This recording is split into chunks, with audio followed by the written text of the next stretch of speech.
saludo para todos los televidentes, radio oyentes e internautas en este día domingo 19 de enero.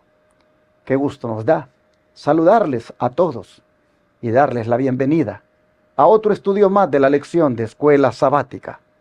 Como siempre, su servidor comparte un versículo de memoria para aprenderlo, que pueda ayudarnos en nuestra vida espiritual, el tenerlo guardado en nuestra memoria. Quiero darles ese versículo para este día y animarlos a que se lo aprendan. El versículo se encuentra en Primera de Juan 2:14 y dice así: os he escrito a vosotros padres, porque habéis conocido al que es desde el principio. Os he escrito a vosotros jóvenes, porque sois fuertes, y la palabra de Dios permanece en vosotros, y habéis vencido al maligno. Así, este día domingo, 19 de enero, el Señor quiere que depositemos en nuestra memoria esta gema tan preciosa, donde el apóstol Juan está escribiendo a la familia, pues escribe a los padres y escribe también a los jóvenes, que por lo general son los hijos de estos padres. Y qué preocupación la de Juan por ellos, porque él quiere que tengan una relación con Cristo más genuina, y por eso les da consejos maravillosos. No se pierdan, hermanos, el análisis de este texto ya con un tiempo un poquito más ampliado ahí en su casa, mirando el contexto. Pero apréndase lo que el Señor quiere dejarle allí como un tesoro en su mente hoy. Una vez más, el versículo: os he escrito a vosotros padres, porque habéis conocido al que desde el principio. Os he escrito a vosotros jóvenes, porque sois fuertes, y la palabra de Dios permanece en vosotros, y habéis vencido al maligno. Así aparece en Primera de Juan 2:14, este día domingo 19, el texto para memorizar. También quiero en este momento felicitar a aquellos hermanos que ya están mandando sus primicias. Lo están haciendo a este ministerio por la gracia del Señor. Así el Espíritu Santo se los ha puesto. Y quiero agradecer el que estén respondiendo, colocando ya al principio del año, en este mes de enero, la primicia correspondiente, la cual, como hemos dicho, consiste en darle al Señor el primer salario del año que hayamos recibido, o la primera venta del negocio que hagamos. Eso, hermanos, lo que hace es reconocer al Señor como el que te va a proveer para el resto del año, como el que te va a dar la salud, como el que te va a dar la fuerza para trabajar, como el que te va a dar el trabajo. Reconocer al Señor al principio del año, dándole la primicia como el proveedor y sustentador de todo lo que vendrá. Eso lo hace un hijo de Dios que entiende que él no puede sostenerse por sí solo. Necesita que Dios lo sostenga. Por eso quiero felicitar a los hermanos que ya están haciendo esto. Y quiero animarle a usted que ha estado escuchando de este plan y que todavía está dudando. Ejerza fe. Abandónese completamente en las manos de Dios.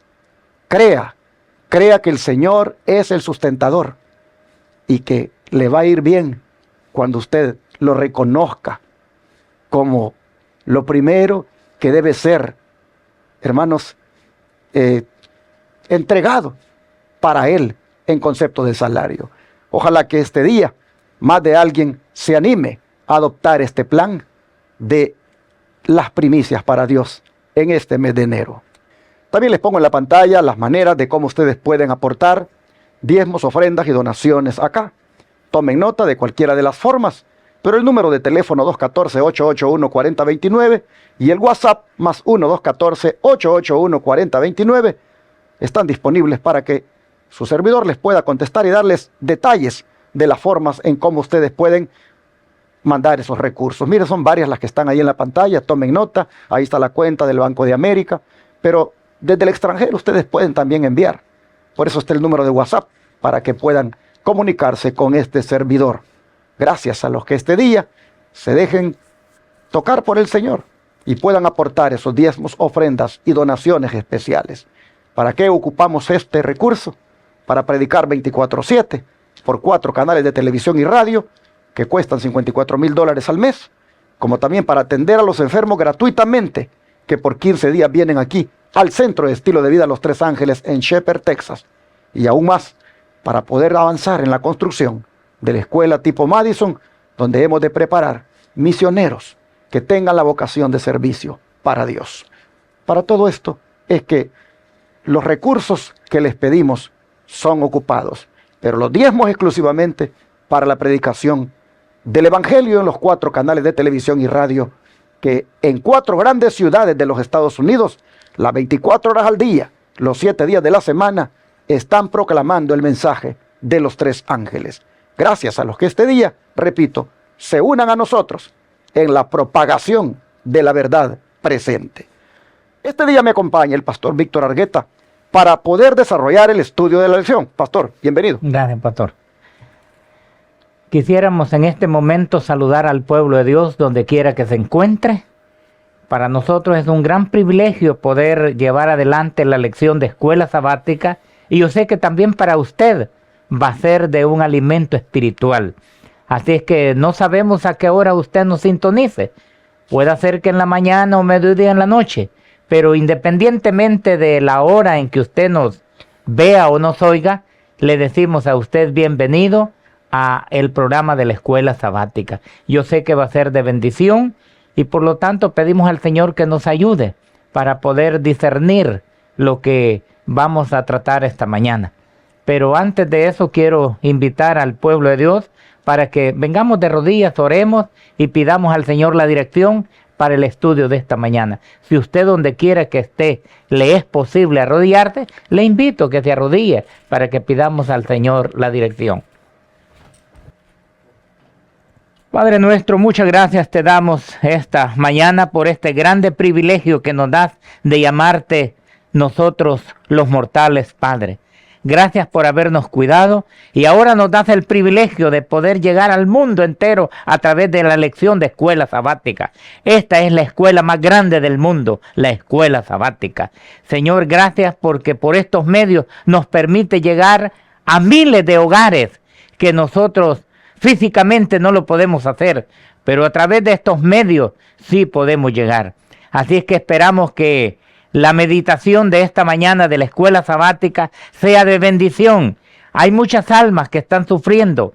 Ahora este alimento llegaría a tiempo. Así es que por lo tanto, Señor, pedimos que tu Santo Espíritu, tanto a nosotros como también a los oyentes, nos ayudes para poder discernir tu palabra esta mañana. Pues lo pedimos en el nombre de Jesús. Amén. Esta semana, el Evangelio según Juan nos va a presentar la experiencia que tuvo Jesús en la visita que hizo al templo judío. Bajo el título Jesús en el templo, nosotros vamos a mirar una serie de lecciones que se extraen de esa experiencia. Les invito para que se propongan aplicar todas esas lecciones a su vida, de manera que salgan edificados de el estudio de esta lección.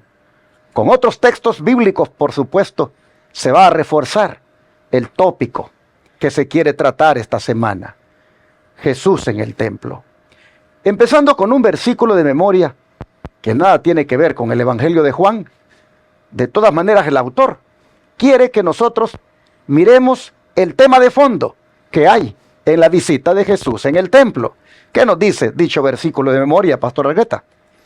Bueno, aquí en Habacuc 2:20 nos dice un texto tan hermoso en el cual nosotros debíamos de repetir cada sábado en la iglesia, cada sábado, y nos dice así: mas Jehová está en su santo templo, calle delante de él toda la tierra. Imagínese usted qué gran mensaje nos da aquí en Habacuc. Quiere decir que mientras nosotros estemos en el templo, la estadía en la casa de adoración debe de ser reverente, porque dice, mas Jehová está en su santo templo, calle de él toda la tierra. En relación con este versículo, se han dado dos explicaciones. La primera tiene que ver con lo que el profeta quiso decir a su audiencia. ¿Qué es lo que Habacuc le quiso decir a aquellos para quienes habló o incluso escribió? Es interesante que lo que él quiso decir nada tiene que ver con la reverencia. Lo que él quiso decir es que Jehová Dios es superior a los ídolos de Babilonia, porque mientras estos están cubiertos de oro y no son vivos, sino que son allí inertes, puros ídolos, mientras ellos son eso, Jehová en cambio está en su santo templo y por lo tanto calle delante de él toda la tierra. Lo que Habacuc está aquí mostrando es la superioridad de Dios versus la inferioridad de los ídolos de Babilonia. No tenía él, por supuesto, el punto de la reverencia en mente, sino el hecho de que Dios es superior a los ídolos. Dios está en su santo templo y por lo tanto callen todos delante de él. Sin embargo, el otro significado, el cual es para el tiempo de hoy, el cual es para el mundo moderno, digámoslo así, de hoy, es que el principio de la reverencia está implicado aquí. Y es por eso que se utiliza en esa dimensión, en esa connotación.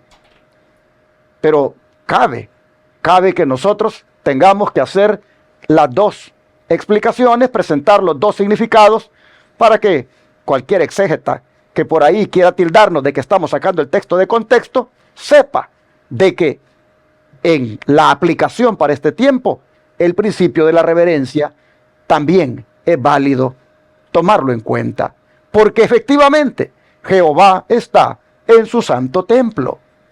Y cuando hablamos de que Jehová está en su santo templo, estamos hablando, hermanos, número 1, del templo celestial, número 2, del templo terrenal, y número 3, del templo corporal. Oh, mis hermanos, Jehová está en su santo templo. Sí, en el cielo. Pero también cuando su pueblo se congrega en un lugar llamado templo aquí en la tierra, pero todavía aún más en el cuerpo de cada ser humano que Dios lo diseñó para que fuera un templo. Entonces, Jehová está en su santo templo en cualquiera de las tres dimensiones. Y ante eso, ¿qué nos toca hacer? Respetar esa presencia de Él. Hermanos, Dios está presente en nuestra vida. Debemos respetar su presencia, por lo tanto, en todo lo que hacemos y tener fe de que Él tiene un plan para nuestra vida. Usted tiene que estar consciente que Dios está en su templo. Hermano, hermana, su cuerpo es un templo. ¿No se acuerda usted cuando Jesús dijo, destruid este templo y en 3 días lo derribaré? Él ahí estaba hablando del templo de su cuerpo. Él consideraba su cuerpo un templo. Y luego Pablo dice que si no sabemos que somos templo de Dios, y está hablando ahí de nuestro cuerpo. De manera que hay que respetar la presencia de Dios donde Él esté. En el templo celestial, en un templo terrenal y aún en nuestro cuerpo. Y ese respeto, hermanos, tiene que ver con la reverencia. Y cuando Jesús fue al templo terrenal del pueblo judío, cuando Jesús fue a visitar ese templo terrenal, oh, qué sorpresa se llevó. Por eso el don de profecía, pastor, en la siguiente cita que está ahí, tan cortita, de testimonios por la iglesia, ¿qué nos aconseja en cuanto a los templos terrenales hoy en día? Le dice, la dependencia de la iglesia debe ser investida con sagrada reverencia. Por eso es que hoy en día cuando nosotros vamos a la iglesia, al templo, a la casa de adoración, debemos de ir con esa reverencia ante el Señor, porque Habacuc nos dice que Jehová está en su santo templo.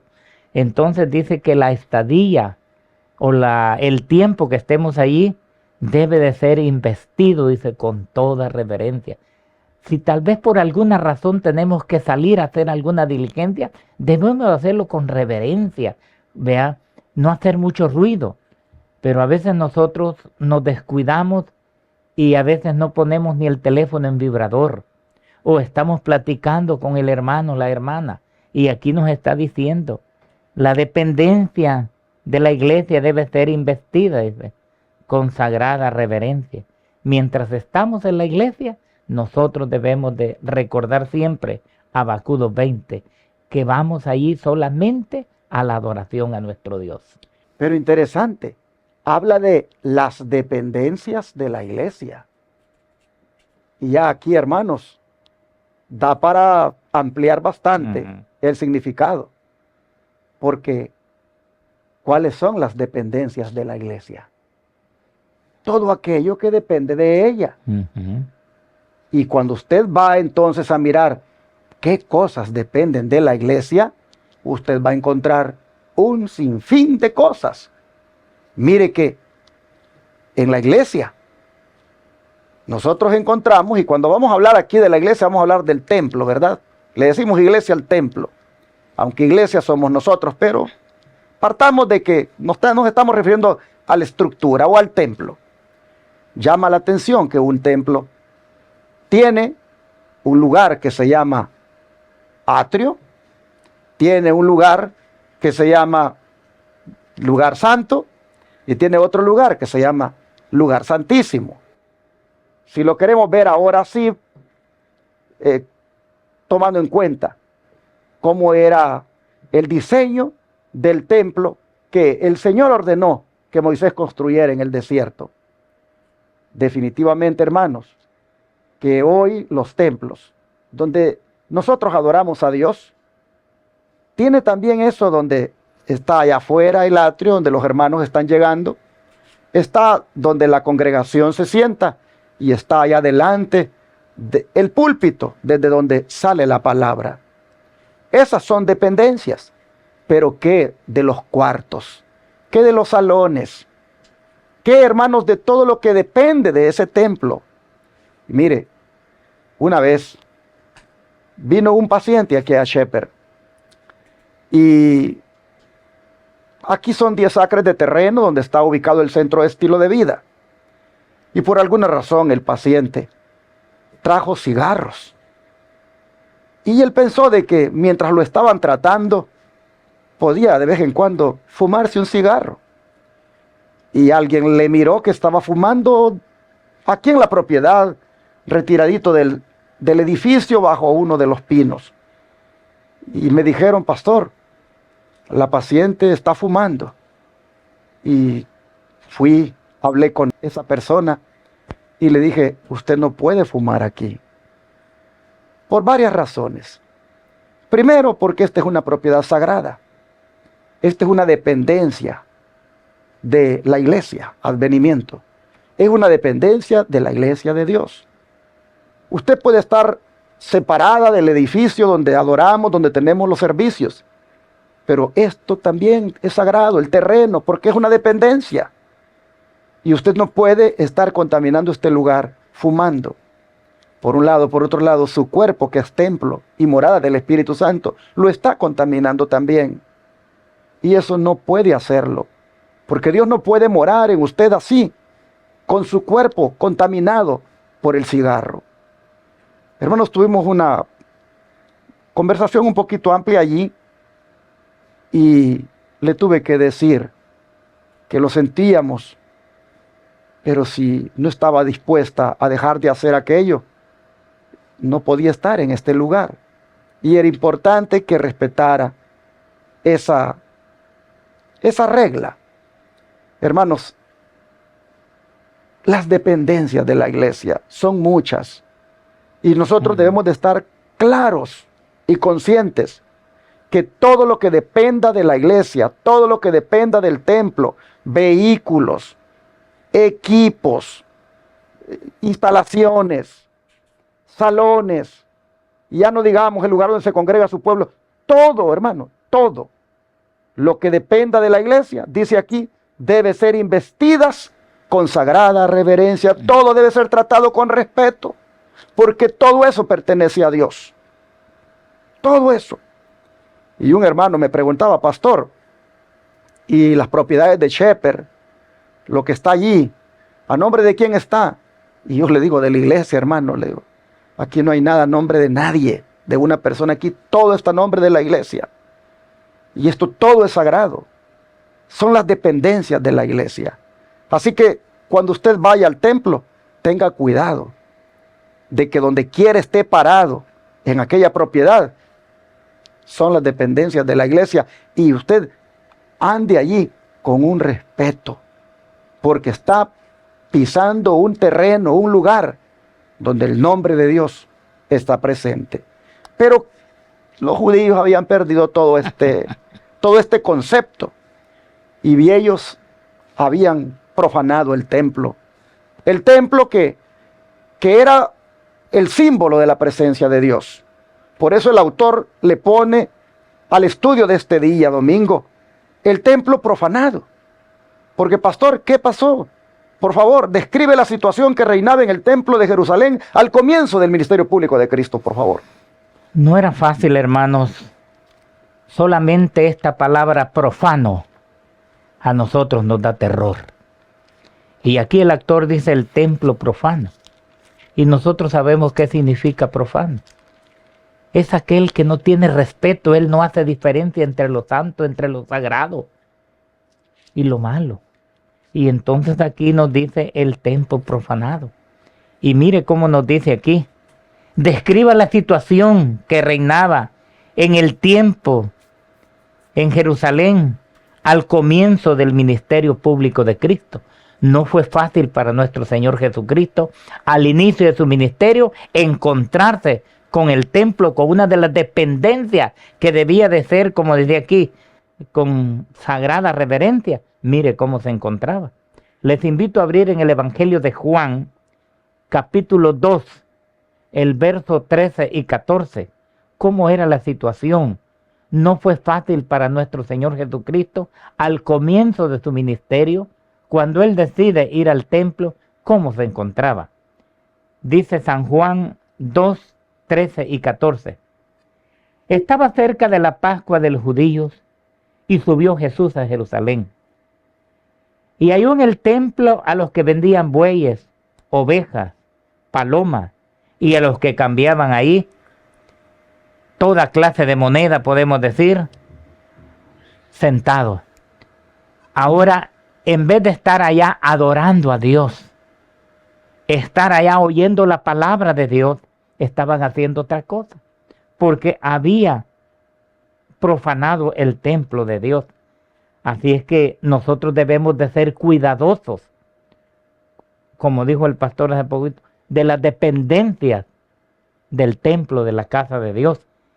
Lamentablemente, en el tiempo cuando Cristo empezó su ministerio, estos hombres no entendían una de las dependencias, aunque ellos estaban en el atrio, pero no entendieron esa dependencia como debía de estar. Pero interesante, hermanos, no deja de llamar la atención que diga que esto ocurrió cuando estaba cerca la Pascua de los judíos, que Jesús subió a Jerusalén y halló en el templo a los que vendían bueyes, ovejas y palomas, y a los cambistas allí sentados. Digo que no deja de llamar la atención esto, porque aquí el Señor está, hermanos, principiando, si es válida esa palabra, su ministerio. Y su ministerio, vean ustedes, al principio de él, hace esta gran obra de purificar el templo. Oh, hermanos, hizo 2 purificaciones del mismo. En otra ocasión lo volvió a hacer. Pero dice que esta la hace en ocasión de la fiesta de la Pascua. Si ustedes se fijan en la Biblia, el principio y el final del ministerio de Jesús están relacionados con la Pascua. Comienza su ministerio durante la celebración de una Pascua y termina su ministerio durante la celebración de una Pascua. Oh, hermanos, pero en esta ocasión, dice el relato, que encontró que allí habían vendedores. Personas que vendían bueyes, ovejas y palomas. Y encontró también a los cambistas allí sentados. Ahora imagínense el cuadro. Es la Pascua. ¿Cuánta gente ha llegado? Han llegado los de la diáspora, de diferentes lugares. Han venido para celebrar la fiesta. Ellos no pueden traer los animales que van a ofrecer en sacrificio. Lo que traen es el dinero en su moneda local con la cual ellos allá hacen sus transacciones en los países donde viven. De manera que cuando llegan allí hay que cambiar dinero. Hay que cambiar la moneda por la moneda local, por la moneda, digamos, del pueblo de Israel. Y en este caso los cambistas hacen su negocio y se aprovechan. Y posiblemente al que trae dólares, al que trae pesos mexicanos, al que trae lo que sea la moneda y la va a cambiar a la moneda de Israel. Oh, estos cambistas vienen y le hacen un cobro bastante grande por el cambio. Y eso hace todo un negocio. Y interesante, hermanos. Uno pudiera decir, bueno, pero no había de otra. Esta gente viene para adorar, esta gente viene para ofrecer sacrificios, esta gente necesita comprar las palomas, necesita comprar los bueyes, necesita comprar las ovejas. Y hay que cambiar la moneda. El asunto es que se están aprovechando y están haciendo negocio. Miren, siempre hay un aprovechamiento para con los viajeros. Su servidor, cuando viaja a predicar a otros lugares, puede ver cómo siempre sobre el viajero hay otros que se aprovechan. Una vez estábamos en un aeropuerto esperando abordar el avión y no aguantábamos la sed, porque resulta que cuando usted va a pasar por el lugar donde las autoridades del aeropuerto le revisan todo, estos no le permiten que lleve agua. Pero está condenado a comprar agua allá adentro en el aeropuerto. Y me recuerdo que no aguantábamos la sed. Y le digo a mi esposa, tenemos que comprar agua aquí en estas tiendas. Y hermanos, wow, 2 botellitas de agua me costaron $11. Y ya, saciamos la sed. Y le dije a mi esposa, ¿cómo se aprovechan de los viajeros? Estas botellitas de agua, ¿cuánto cuestan allá afuera? Pero mira, $11 aquí. Bueno, hermanos, esto mismo pasaba en el templo judío. Los hermanos venían de otros países y decían, queremos comprar paloma, queremos comprar un buey, queremos comprar una oveja. Ah, sí, aquí te lo vendemos, pero tienes que dar la moneda de acá. Allá iba donde el cambista. Y este venía y le hacía el cambio a un precio alto. De manera que para que usted tenga idea del cuadro, Jesús, esto es lo que llega a mirar cuando llega al templo. Y por eso es que el don de profecía nos va a ampliar un poco más para que miremos hasta dónde es que tiene razón el autor cuando dice que el templo había sido profanado. Porque profanado, como dice el pastor Argueta, es algo deshonrado, algo que tú no respetas, que tú no consideras sagrado. Y el don de profecía, pastor, ¿cómo es que lo amplía más? Nos dice aquí, en el deseado de toda la gente, en la página 128, se requería que cada judío pagase anualmente medio ciclo, como el rescate de su persona. Medio ciclo es en la moneda aquí de dólar en Estados Unidos como $175. Estaba viendo yo ahí que aproximadamente un ciclo son $355. Entonces medio ciclo aproximadamente eran como $175 que debía de llevar la persona, pero en moneda de ese lugar. Después de eso tenía que llevar otras cosas. Leo nuevamente. Se requería que cada judío pagase anualmente medio ciclo, como el rescate de su persona. Además de esto, se traería grandes sumas como ofrenda voluntaria, que eran depositadas en el tabernáculo del templo. Y era necesario que toda moneda extranjera fuese cambiada por otra que se llevaba el ciclo en el templo, que era aceptado para el servicio del tabernáculo.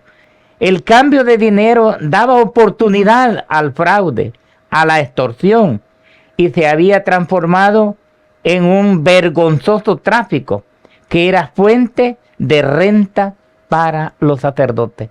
Lo más terrible era que los dirigentes de la iglesia es como que se habían aliado, es como que si fueran los que se encargaban de cambiar estas monedas, como que fueran empleados del templo. Entonces dice que era un negocio redondo para los sacerdotes, porque a través de estas personas que hacían estos cambios, cierta parte era para ellos y cierta parte era para los sacerdotes. Entonces era un negocio. Entonces ya se había perdido de visión, para lo cual la gente se reunía. Ellos ya no estaban reuniéndose para la Pascua ni para nada de eso. Ellos se reunían solamente para cambiar la moneda. Entonces dice que los negociantes vendían precios exorbitantes por los animales que vendían y compartían sus ganancias con los sacerdotes y gobernantes, quienes se enriquecían así a expensas del pueblo. Imagínese usted, si un corderito, digamos, por decirlo así, valía $2, ellos ya no pedían $2, ellos pedían $20 o $30, y el viajero tenía que comprarlo porque él venía con esa fe, porque él venía a la adoración. Entonces dice aquí que esos negociantes ponían los precios al triple de lo que costaba. Y la gente, como venía de lejos, no podía traer eso. Pero eso era porque se había combinado con los sacerdotes, con los dirigentes del negocio. Y decía, bueno, súbele el precio y nos vamos ahí. Entonces dice que se habían enriquecido, pero a expensas del pueblo. Qué lamentable era eso. Entonces, ahora nosotros podemos ver aquí que el templo sí se había profanado, porque ellos debían de venir a la adoración, pero ellos ya no venían a eso, sino que ellos veían solamente el negocio. Y dice que era un negocio redondo, pero para los dirigentes del templo, para los sacerdotes, para ese era un negocio, a través de los cambistas. Qué tremendo era. Así es como el templo, dice, se había profanado. Pero, ¿cómo afectaba esto a los servicios del templo según Ezequiel 22:26, pastor? Bueno, afectaba mucho. Aquí nos dice Ezequiel 22:26. Sus sacerdotes violaron mis leyes y contaminaron mi santuario. Entre lo santo y lo profano no hicieron diferencia, ni distinguieron entre lo inmundo y lo limpio. Y mis días de reposo apartaron sus ojos, y yo he sido profanado en medio de ellos. Eso afectaba, porque ellos ya no distinguían entre quién era Jehová y quién no era Jehová. Entre lo bueno y lo malo no había distinción. Y ya cuando se llega a ese grado, entonces sí afecta, porque ya no hay discernimiento. Eso sí afecta, hermano, cuando nosotros vamos al templo y no distinguimos entre lo profano y lo santo. Ahí estamos en un grave problema. Así es, hermanos. Afectaba esto a los servicios del templo por el hecho de que era contaminado dicho templo. Y Lo triste es que los sacerdotes habían realizado eso. Los que deberían de haber cuidado mucho el que se respetara ese lugar eran los que lo habían profanado. Por eso es que aparece aquí como que afectaron los servicios del santuario, porque esos eran los hombres los que ministraban dichos servicios. Esos eran los hombres los que eran prácticamente los intermediarios entre Dios y el pueblo. El pueblo venía a poner su fe en Dios, pero a través de estos sacerdotes, ellos venían y realizaban los sacrificios, ellos venían y hacían aquella adoración, los sacerdotes les ministraban, pero estos corruptamente habían hecho de todos los servicios del santuario una corrupción y habían incluso obtenido ganancias por ello, afectando de esta manera los servicios del templo. El don de profecía, para cerrar, todavía va a decirnos hasta dónde había llegado este desorden y falta de respeto. Pastor, si lo lees, por favor. En ocasión de la Pascua se ofrecía gran número de sacrificios y las ventas realizadas en el templo eran muy cuantiosas.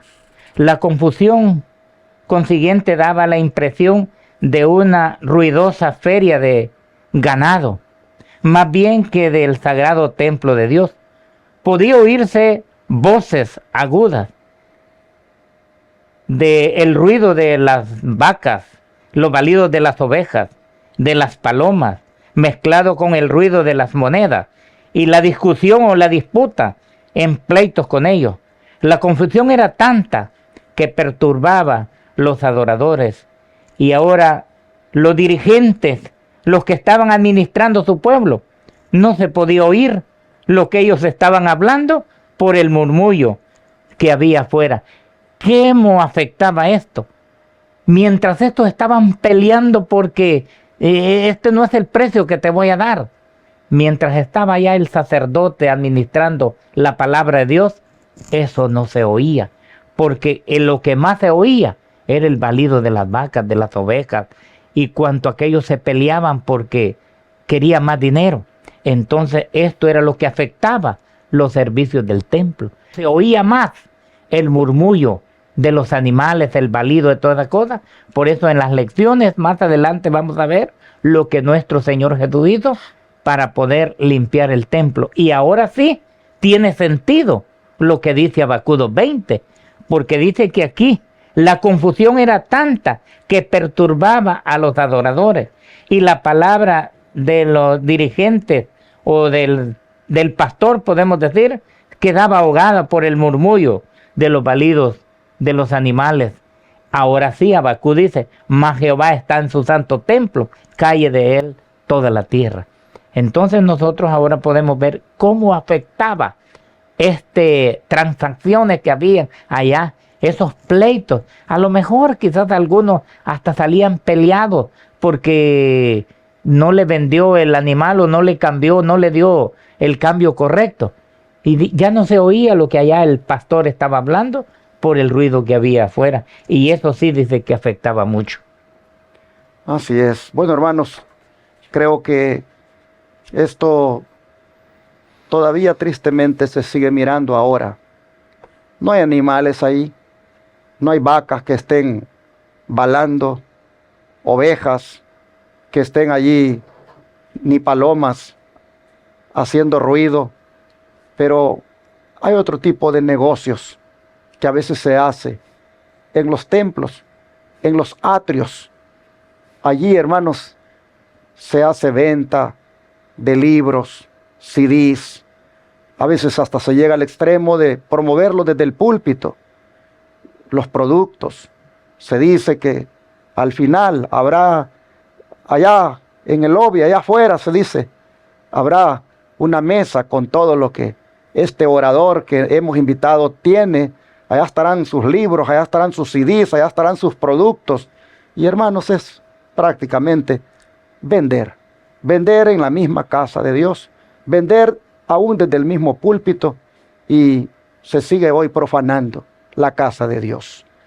¿Por qué no solamente cumplir con lo que Dios dice, de invitar al pueblo a que voluntariamente entregue las ofrendas y que devuelva los diezmos, que sí tiene un respaldo bíblico, pero no pasar a esas otras prácticas de venir ahora y ocupar el templo para vender, hacer negocio en él? Su servidor ya ha hablado bastante de esto en otras ocasiones, no va a redundar más, pero solo le digo de que de parte suya y de parte mía, respetemos la presencia de Dios. Donde Dios esté presente, hermanos, que calle delante de Él toda la tierra, que haya respeto, que haya reverencia, y cada uno de nosotros que haga un análisis bastante profundo, introspectivo, y vea hasta qué punto es un irreverente en el templo. Dios nos ayude para que aún el templo de Él, que es este cuerpo, sea respetado, porque donde quiera que Dios more en el templo, allí, hermanos, hay que respetar, porque no es cosa así sencilla ser irreverente delante de Dios. Eso tiene su castigo, y por lo tanto que de ahora en adelante todos respetemos la presencia del Señor. ¿Qué les parece si oramos para que el Señor nos ayude a ser más reverentes? Vamos a hacerlo. Padre nuestro que esté en el cielo, Amén.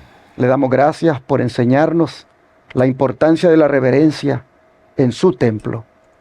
Oh Padre, queremos pedirle perdón por las veces que no hemos sido conscientes de su presencia en el lugar de adoración. Incluso nuestro cuerpo, que es un templo suyo, ¿cuántas veces, Señor, lo hemos profanado? Al no cuidarlo, al no darle el debido nutriente y al no observar las leyes de la salud. Lo hemos descuidado, Señor, y de esta manera también lo hemos profanado. Perdónenos. Por favor, tenga misericordia de nosotros y pase por alto ahora nuestro pecado de profanación que hemos hecho de su templo. Le pedimos que de aquí en adelante, habiendo sido exhortados a través de la enseñanza, tengamos más cuidado y cuidemos de respetar su presencia en su templo. Se lo suplicamos, que seamos temerosos delante de usted. Se lo pedimos en el nombre de Jesús. Amén. Amén.